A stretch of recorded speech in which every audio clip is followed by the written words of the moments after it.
क्या आफत में इस्तीफा मांगना सही है? एबीपी न्यूज पर बड़ी बहस।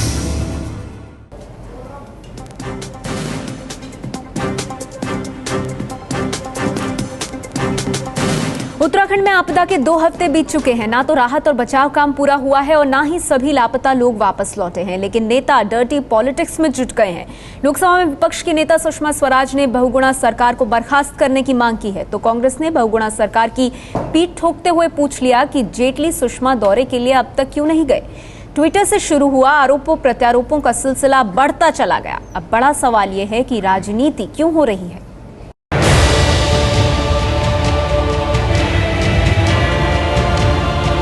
हजारों लोग मरे हैं, कहीं ना कहीं तो इसकी सुनवाई होनी चाहिए कि नहीं होनी चाहिए। ऐसे समय में कोई राजनीति करता तो मैं सोचता हूँ ये इससे ज्यादा घृणित दूसरी कोई बात हो नहीं सकती है। दरअसल कांग्रेस पार्टी खुद एक राष्ट्रीय आपदा है। बर्खास्त करना निदान थोड़ी है, निदान बताए।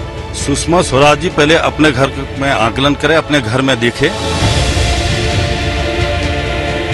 तबाही के जख्म भरने में भले ही वक्त लगे, लेकिन इस तबाही पर राजनीति करने वाले वक्त बिल्कुल जाया नहीं कर रहे। देश की 2 बड़ी पार्टियां तबाही की इस घड़ी में पीड़ितों के आंसू पोंछने की जगह राजनीति की रोटी सेकने में जुटी।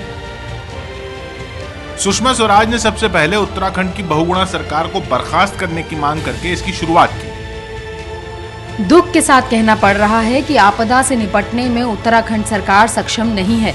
इस सरकार को बर्खास्त करना चाहिए। केंद्र सरकार भी निपटने में फेल रही।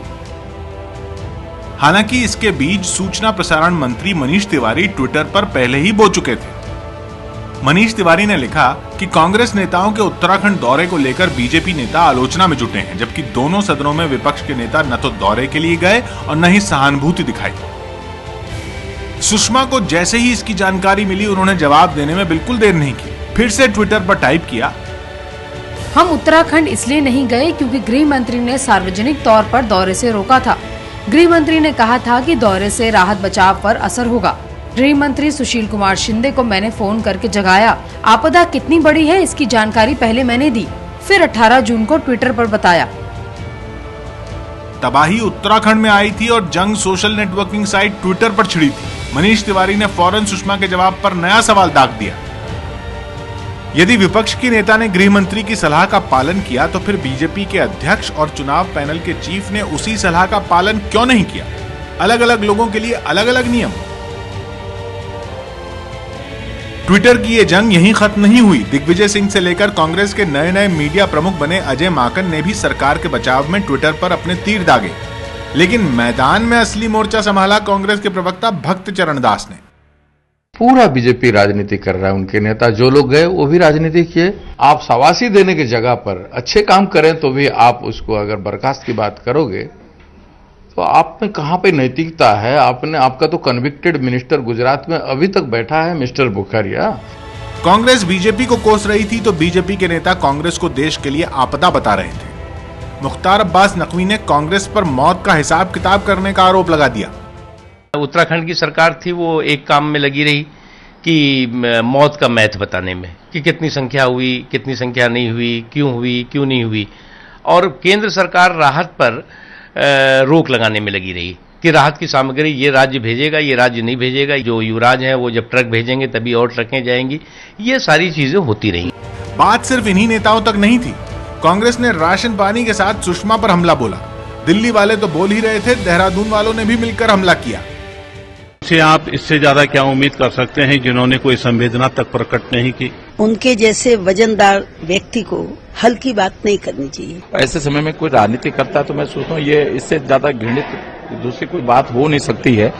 बयानों के तीर एक तरफ से चलते तो दूसरी तरफ वाले बचाव नहीं बल्कि अपने तरकश से और तीर निकालकर तीखे वार करने में जुट जाते।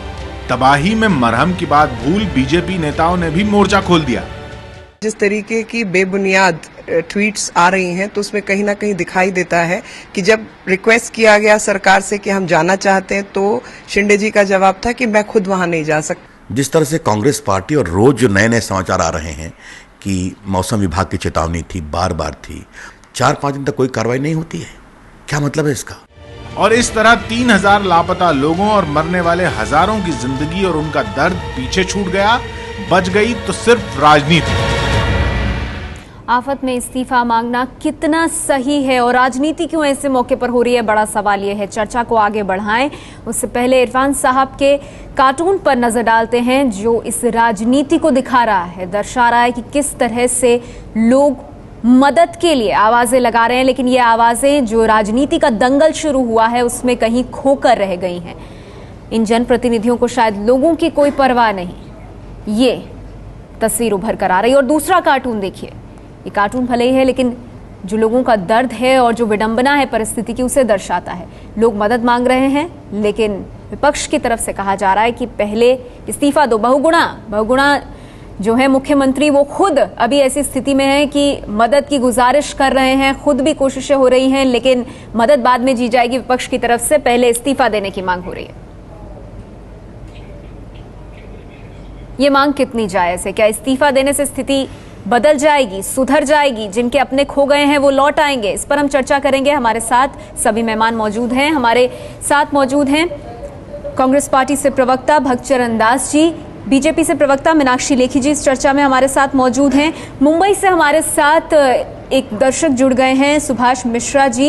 इनके परिवार के सदस्य लापता हैं, इनके माता पिता उत्तराखंड गए थे लेकिन तबाही के बाद से उनका कोई पता नहीं है। और साथ ही यहाँ स्टूडियो में दिल्ली से संदीप तिवारी जी हमारे साथ मौजूद हैं, इनके परिवार के 4 सदस्यों का कुछ पता नहीं है। ये लोग भी आज हमारे साथ शामिल होंगे और सुनेंगे कि इनके नेता, इनके जनप्रतिनिधि इस त्रासदी पर, इनके दुख पर क्या सोचते हैं।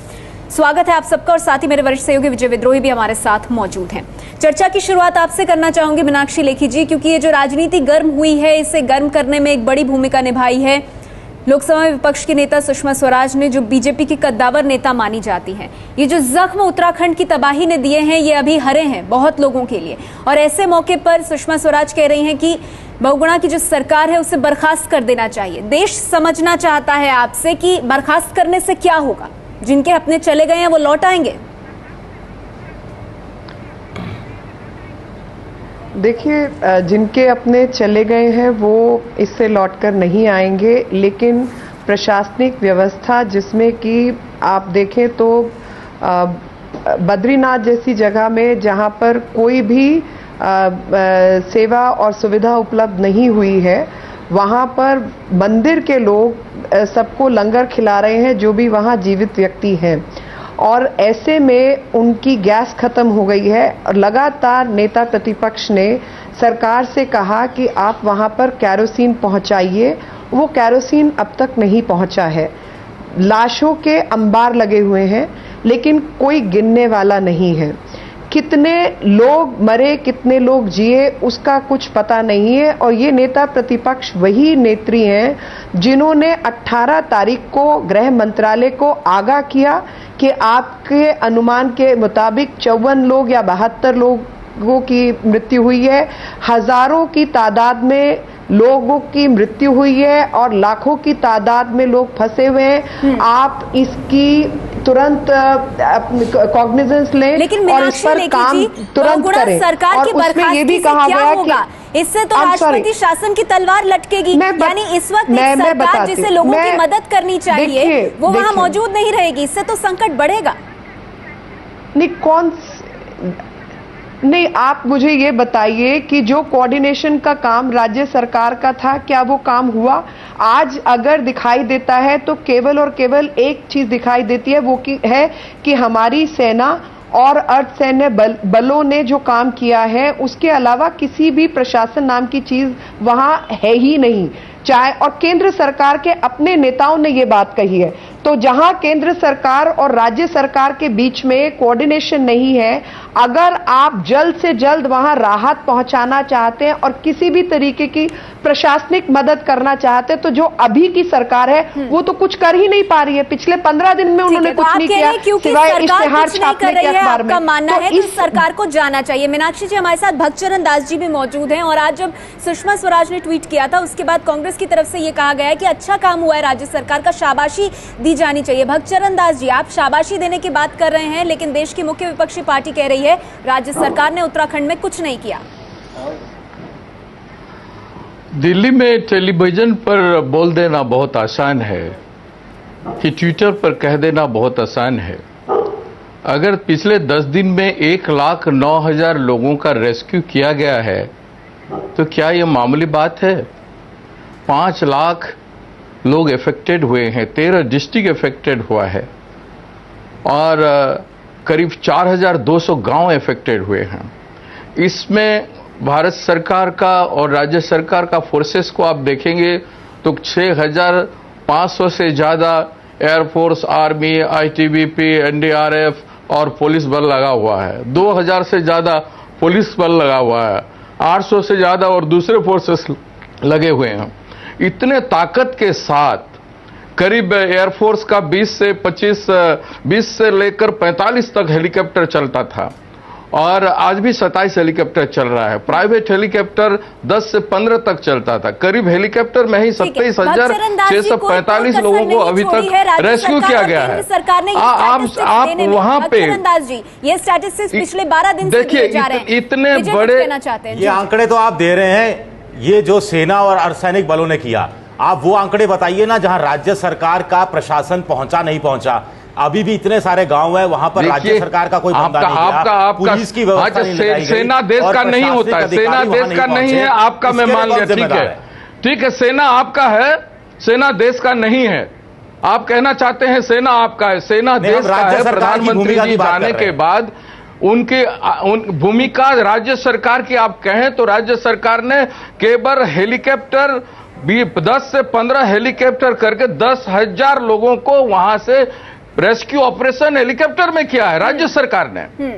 आप इस बात को इग्नोर नहीं कर सकते हो। ठीक है, और उसके बावजूद टोटल आप देखेंगे राज्य सरकार और केंद्र सरकार मिलकर बहुत कुछ कर रही है और बीजेपी का आरोप कि राज्य सरकार कुछ नहीं करी। भक्त चरण दास जी, माफ कीजिएगा, मुझे कुछ देर के लिए रुकना पड़ रहा है, लेकिन आपकी बातों को यहाँ मौजूद वो मेहमान भी सुन रहे हैं जिनके अपने अब तक नहीं मिले हैं और वो क्या सोचते हैं जो आप कह रहे हैं। क्या उन्हें लगता है आपने कुछ काम किया? हमारे साथ मुंबई से सुभाष मिश्रा जी भी इस चर्चा में मौजूद हैं। सुभाष मिश्रा जी के परिवार के सदस्य, उनके माता पिता लापता हैं। उत्तराखंड की तबाही के बाद से उनका कुछ पता नहीं चल पाया। सुभाष मिश्रा जी, आपने देश की सत्ताधारी पार्टी के प्रवक्ता और देश की मुख्य विपक्षी पार्टी के प्रवक्ताओं को सुना, क्या लगा आपको इनकी बात सुनकर? क्या इस मुद्दे पर राजनीति हो रही है? इस समय राजनीति नहीं होनी चाहिए, एक बात। दूसरी बात, ये बात सही है कि उत्तराखंड सरकार ने बहुत लेट लतीफ़ा किया है, बहुत ही मिसमैनेजमेंट हुआ है।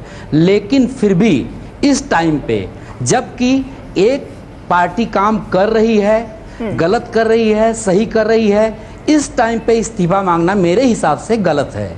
इस टाइम उन्हें काम करने देना चाहिए। ये चीज़ पहले होता था या बाद में हो तो ठीक है, इस समय जो कंटिन्यूटी है उसको बनाए रखनी चाहिए। मीनाक्षी लेखी जी, आप सुन रहे हैं, ये दर्शक हैं जो कह रहे हैं कि इस्तीफा मांगने के लिए इंतजार किया जा सकता है, वो वक्त भी आगे आएगा। इस वक्त तो जो फंसे हैं उन्हें निकालना बहुत बड़ी चुनौती है। देखिए, जो फंसे हैं उनको निकालने के लिए ही ये बयान दिया गया है, क्योंकि कहीं ना कहीं जो लोग बचे हैं वही ये बता रहे हैं कि प्रशासन की व्यवस्था वहां नहीं थी। किसी एक टीवी चैनल को मैं नहीं जानती जिसने कहा हो कि वहां पर प्रशासन नाम की व्यवस्था है। किसी एक अखबार को मैं नहीं जानती जिसने ये कहा हो कि वहां पर प्रशासन नाम की व्यवस्था है। अब ऐसे में जहां पर प्रशासन है ही नहीं, उस सरकार ने जो कोऑर्डिनेशन का काम करना था वो ही काम नहीं किया, तो क्यों नहीं बेहतर है कि वहां पर सीधा का सीधा नहीं। लेकिन मीनाक्षी जी, अभी तो काम चल रहा है ना, अभी तो उत्तराखंड सरकार फोन नंबर दे रही है, हेल्पलाइन नंबर्स दे रही है, जानकारियां डाल रही है। ऐसे मौके पर बर्खास्तगी की मांग कितनी सही है? क्या इंतजार नहीं किया जा सकता इसके लिए? देखिए, नहीं देखिए, वो हेल्पलाइन नंबर दे रही है या क्या कर रही है वो एक अलग विषय है, लेकिन ये वो भी कर रही है जो कि राहुल गांधी के वहां जाने पर एक अलग से कंट्रोल रूम चलाती है, जो कि मुख्यमंत्री खुद देख रहे हैं। और जो व्यवस्थाएं लोगों को मिलनी चाहिए वो लोगों तक व्यवस्थाएं नहीं मिल रही। और जब 10 घंटे का वो बोलते हैं कि 10 घंटे तक वो सड़क पर गए, तो वो 10 घंटे तक समझिए कि व्यवस्था अस्त व्यस्त थी। आईटीबीपी का क्या हुआ वो भी हम जानते हैं। लेकिन मेरा ये कहना है कि ऐसे समय पर ही अगर 15 दिन बाद भी अगर वो व्यवस्थाएं नहीं मिल पा रही तो किसी और के हाथ में ये व्यवस्था क्यों ना सौंपी जाए जो कि मुस्तैदी से मीनाक्षी जी, आपकी बात पर सुभाष मिश्रा जी अपनी प्रतिक्रिया देना चाहते हैं। जी सुभाष जी। हाँ मैडम, मैं ये पूछना चाह रहा हूँ और मुख्यमंत्री का इसके पहले जो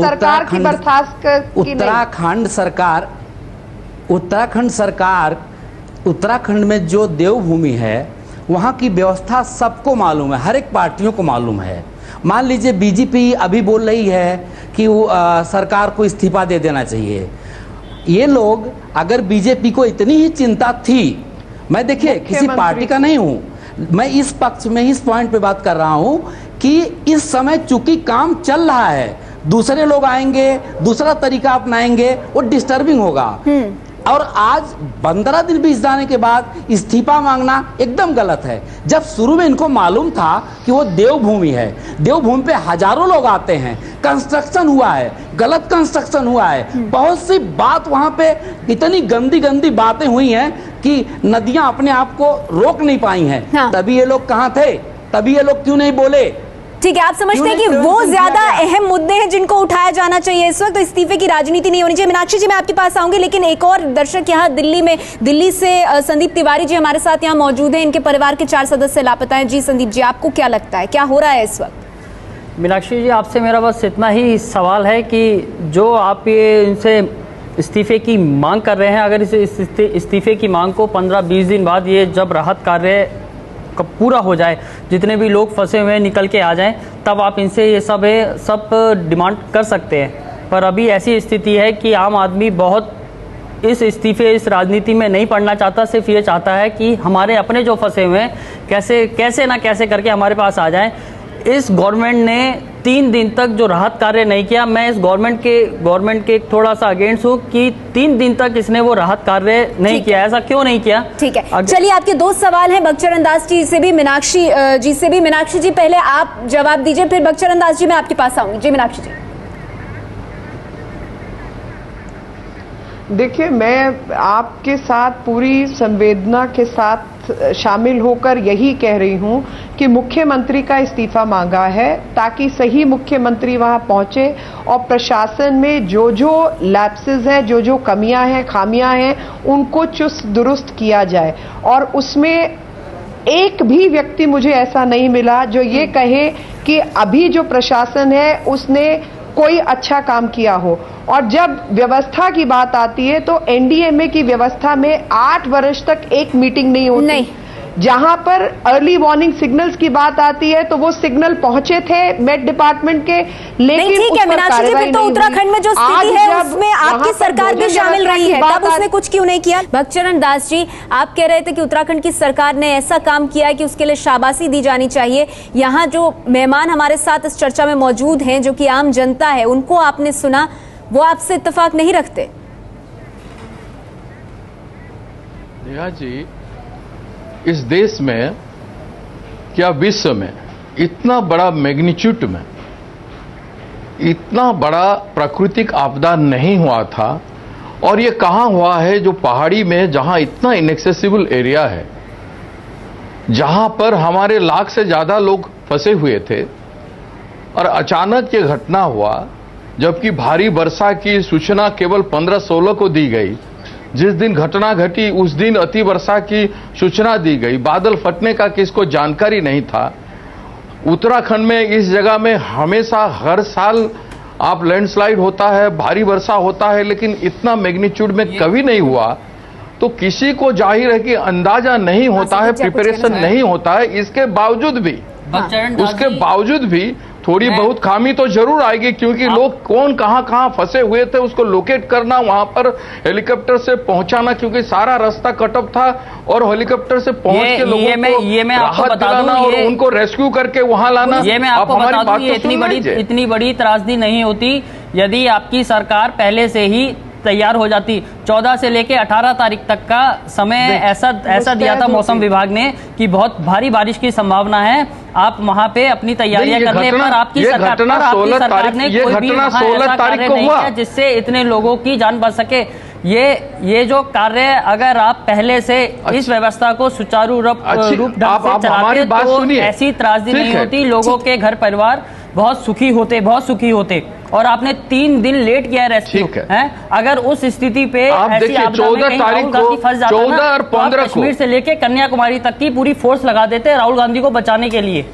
वहां पर आपके परिवार का या आपके पार्टी का 14-15 तारीख को जो वर्षा का सूचना दिया गया, आप हमें बोलने देंगे? मैं सबका सुना, ठीक है नेहा जी, मैंने सबका सुना। अगर मैं डिस्टर्बेंस करूं तो आप फिर जानते हो क्या। भक्तचरण दास जी, आप बोलिए, अपनी बात रखिए, लेकिन मैं सिर्फ इतना कहना चाहती हूँ कि सर यही सेंटिमेंट है जो निकल कर आ रहा है। नहीं, अगर हर समय हम बोले तो डिस्टर्बेंस होगा, तो मैं डिस्टर्बेंस करूं, और मुझे शोभा नहीं देता कि मैं डिस्टर्बेंस किसी को बोलने का रोकूं। आपको कहने का हक है, मेरी बात आप कहिए, जो कह सकते हैं कहिए, लेकिन मुझे बात समाप्त करने दीजिए। ठीक है, कि इतने बड़ी आप जो 14-15 तारीख को मौसम विभाग ने जो जानकारी दी, वो किसानों को अपील किया न्यूज़पेपर के जरिए कि किसान सजाग रहें। जो राज्य सरकार को 15 तारीख को मौसम विभाग ने दिया वो भारी वर्षा का दिया, जो 16 तारीख को मौसम विभाग ने दिया वो अति भारी वर्षा का दिया, और 16 तारीख को ये घटना घट गई। इस वास्तविकता को हम इग्नोर नहीं कर सकते हैं। चलिए, जो कुछ भी हुआ, लेकिन अगर हम सजाग फिर से पहले से रहते, सालों से इसका अध्ययन होता। ये जो इलाका है सॉफ्ट सॉइल है, ये हार्ड सॉइल नहीं है। इसके बावजूद भी यहाँ इमारतें बनाई गई, होटल्स बनाया गया, वो सारे बहुत सी चीजें हैं। मैं किसी सरकार को बहुत अच्छी बात आप कह रहे हैं भक्तचरण दास जी। भक्तचरण दास जी, आपने बहुत अच्छी बात कही है, और जो आप इसमें सवाल है, जो इसमें आपका सवाल छुपा हुआ है सर, वो मैं मीनाक्षी जी से उसका जवाब लूंगी। इतने बड़े रेस्क्यू ऑपरेशन के बाद अगर राजनीति की बात भारतीय जनता पार्टी कर रही है, उधर गुजरात में उनका कन्विक्टेड मंत्री बैठा हुआ है, जिस मिनिस्टर को निकालने की बात ही नहीं कर रही है भारतीय जनता पार्टी, और जो सरकार उत्तराखंड में लोगों को राहत दिया, लोगों को दुख में खड़ा हुआ, अपने ताकत और केंद्र सरकार की ताकत और लोगों के बल पर सरकार जो कर सकता था किया।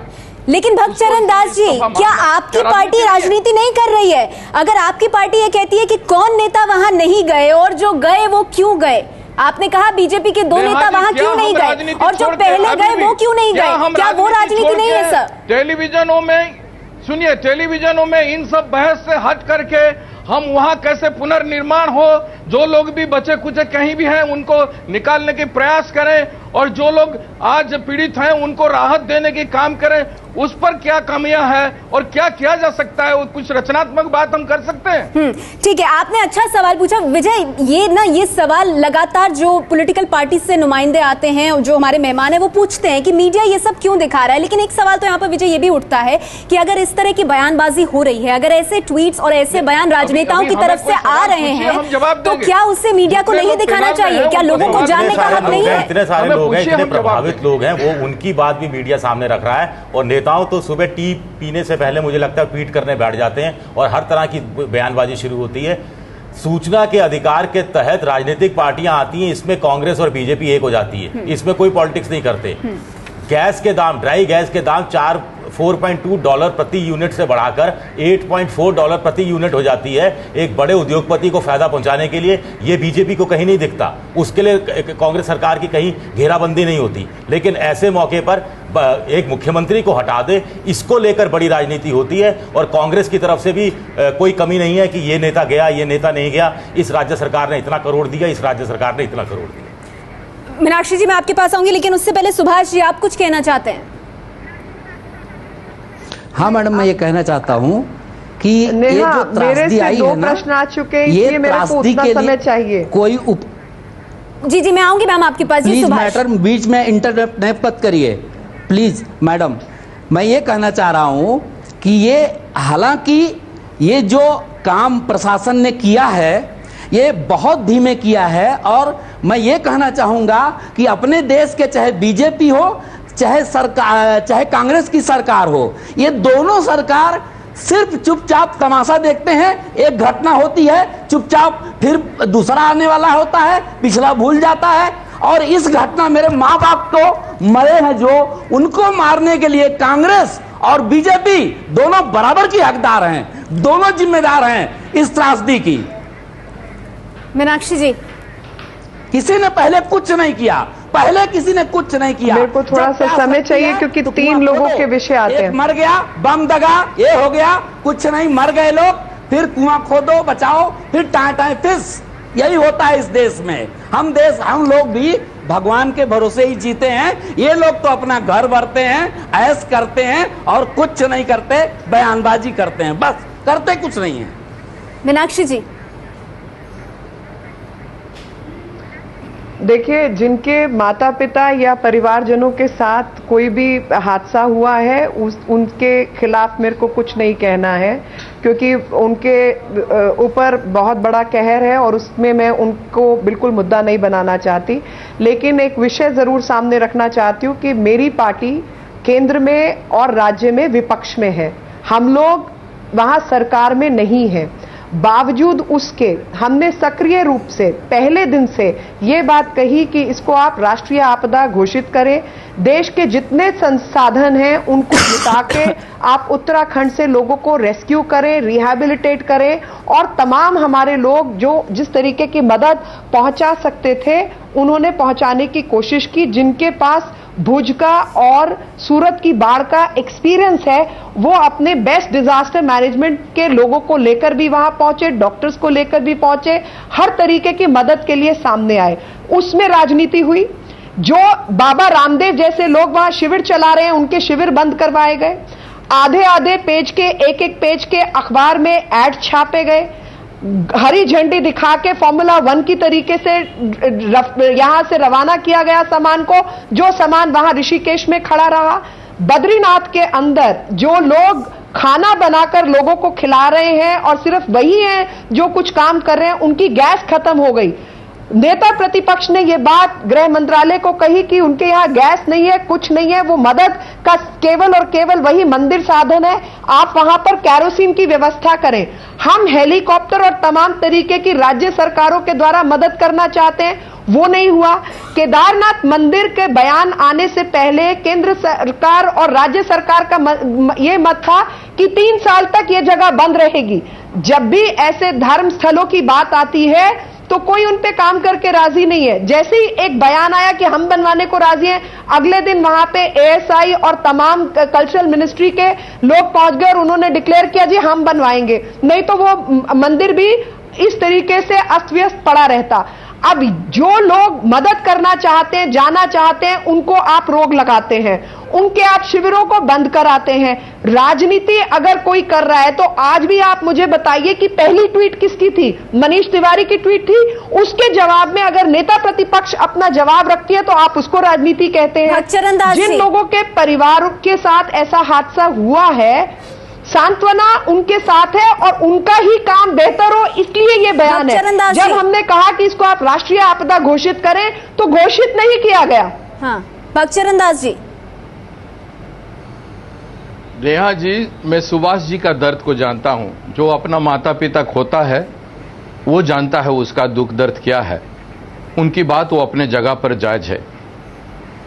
देखिए, राजनीति मैंने शुरू से इस एपिसोड जैसे शुरू हुआ कहा कि इस पर राजनीति किसी को नहीं करना चाहिए, लेकिन आज जो राजनीति की चर्चा है इसमें मैं भी शामिल हूं। मुझे बहुत कष्ट हुआ कि ऐसे स्थिति में जब सुबह मुझे किसी ने कहा कि सरकार की इस्तीफा मांगा गया है, तो मैंने कहा कि जिम्मेदार व्यक्तियों को इस तरह की बातें नहीं करना चाहिए। जहां इतना बड़ा मैग्नीट्यूड में कभी इतना घटना नहीं घटा था, ना ही इतना बड़ा रिलीफ ऑपरेशन विश्व में कभी हुआ है, और इतने बड़े रिलीफ ऑपरेशन के बाद भी अच्छा काम करने वालों को प्रेरणा नहीं मिलेगा, अच्छा कर्म करने वालों को अगर दंड मिलेगा तो भविष्य में अच्छाई जिंदा नहीं रहेगी। नहीं, भगचरण दास जी, आप पूरी चर्चा में बार-बार कह रहे हैं कि अच्छा काम कर रही है राज्य सरकार भी, केंद्र सरकार भी। कुछ चीजें आपके सामने रखना चाहूंगी भगचरण दास जी। जब सवाल केंद्र सरकार से ये पूछा जाता है कि एक रिपोर्ट मार्च में सबमिट की गई थी टास्क फोर्स की केंद्र सरकार को, केंद्र सरकार ने इसे बनाया था, इसकी रिपोर्ट सबमिट की गई थी आपकी सरकार को इसी मार्च में कि जो डिजास्टर मैनेजमेंट एक्ट है उसमें बदलाव किए जाएं। उस रिपोर्ट पर ध्यान नहीं दिया गया। उत्तराखंड में तबाही के बाद से उस रिपोर्ट पर से धूल हटाई जा रही है। इसके अलावा नेशनल एग्जीक्यूटिव कमेटी, जिसका काम होता है नेशनल डिजास्टर मैनेजमेंट प्लान बनाना और जिसकी अध्यक्षता होम सेक्रेटरी करते हैं, ये कमेटी पिछले 6 साल में मिली ही नहीं है, बैठी ही नहीं है। इसका मतलब देश के लिए कोई नेशनल डिजास्टर प्लान नहीं है। तो ये सवाल जब पूछे जाते हैं आपकी सरकार से, तो इन्हें राजनीति क्यों कहा जाता है? ये सवाल तो पूछे जाने चाहिए ना, आप सत्ता में हैं। ये सवालें पूछना चाहिए, ये सवालें पूछना चाहिए। अकाउंटेबिलिटी डिजास्टर मैनेजमेंट तो उसको ये राजनीति बताते हैं। देखिए, हमारे वहां बहुत बड़ा अर्थक्वेक हुआ, सुपर सुनामी हुआ या सुपर साइक्लोन हुआ ओडिशा में, उसके बाद डिजास्टर कमिटी वगैरह बनना शुरू हो गया और काफी इफेक्टिव ढंग से आज भी डिजास्टर मैनेजमेंट कमिटी को बनने की जरूरत है। जितना इस देश में इस तरह की प्राकृतिक आपदा होता है, उसके लिए हमें प्रस्तुत होने की आवश्यकता है। राज्यों ने अच्छा काम जो प्रस्तुति अभी तक उतना क्यों नहीं ली? देखो, जिन्होंने मदद किया है उनका मदद लिया गया है और सरकार के पास पर्याप्त स्टाफ था। इतना हेलीकॉप्टर ऑपरेशन हुआ, मैंने जो आंकड़ा दिया था मैं दोबारा रिपीट करना नहीं चाहता हूं। इतना आर्मी और पुलिस बल लगे हुए थे, इतना मैन पावर लगा हुआ था। आज भी आधा से ज्यादा रेस्टोरेशन हो चुका है। अभी तक एक भी वाटरबोर्न, एयरबोर्न डिजीज या खाद्य से एक भी बीमारी को होने नहीं दिया गया और वाटर सप्लाई शुरू हो गया।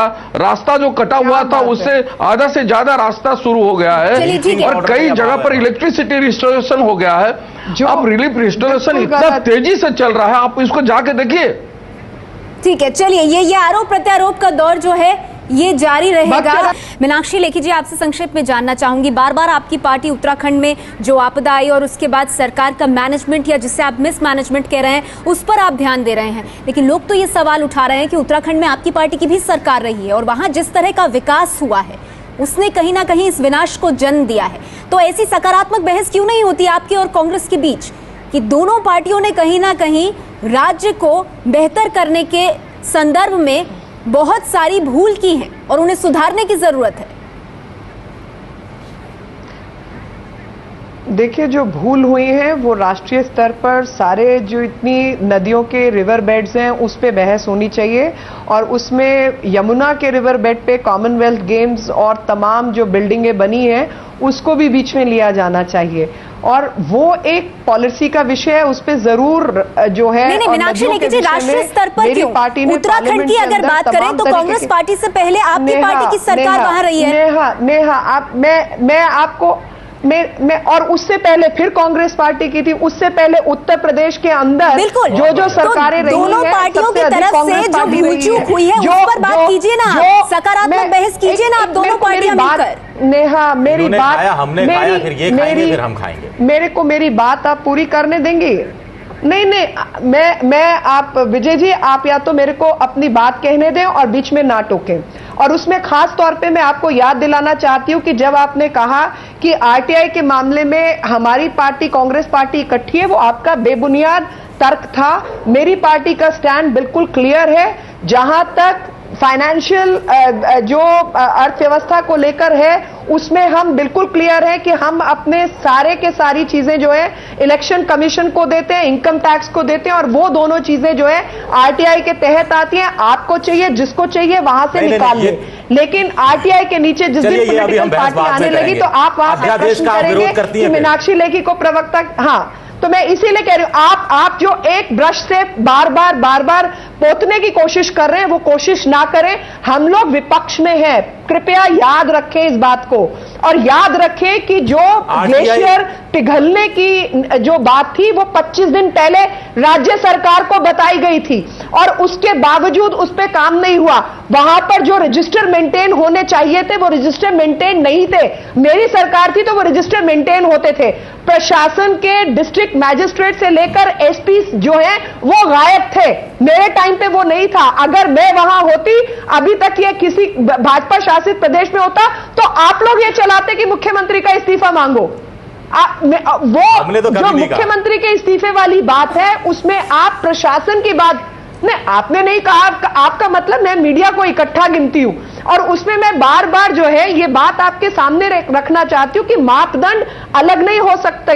इस समय हम प्रशासन में नहीं है, ना केंद्र में ना राज्य में। आज जो विपदा है उस विपदा में वहां का जो मैनेजमेंट है, चाहे वो एनडीए में हो जहां 8 वर्ष तक कोई मीटिंग नहीं होती, चाहे ग्लेशियर पिघलने की बात हो, वो 25 दिन पहले बताया जाता है। सवाल वही है ना कि ये सवाल उठाए जा सकते हैं। मेंटेनेंस की बात इसमें राज्य सरकार को बर्खास्त होने का की क्या मतलब है आप जरूरत सीधा है, और वो भी आलोचना इस वक्त तो जब सबसे उठाए जा ज्यादा रहे जरूरत हैं। है मदद की लोगों को।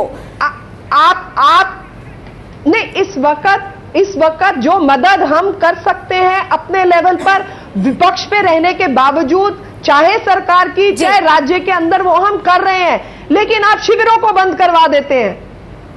नहीं, आपके पास अगर ये शिविर कोई बंद भी करवाते हैं तो आपके पास बहुत अच्छा जरिया है मीनाक्षी जी, मीडिया है, आप साफ उनको लाइव भी दिखा सकते हैं कि हमने ये शिविर। हम देखिए मीडिया वो अगर आपके पास ऑप्शन है, जनता देखेगी, अगर सरकार ने कुछ ऐसे कार्य नहीं करने दे रही आपको, तो वो जनता देखेगी। वो तो हम भी कह रहे हैं, ठीक है, लेकिन उसके साथ बर्खास्तगी की मांग भी कर रहे हैं। अच्छा, सुभाष जी कुछ कहना चाहते हैं बहुत वक्त से मीनाक्षी जी। हाँ, 1 मिनट। जी सुभाष जी बोलिए। 1 मिनट मैडम, एक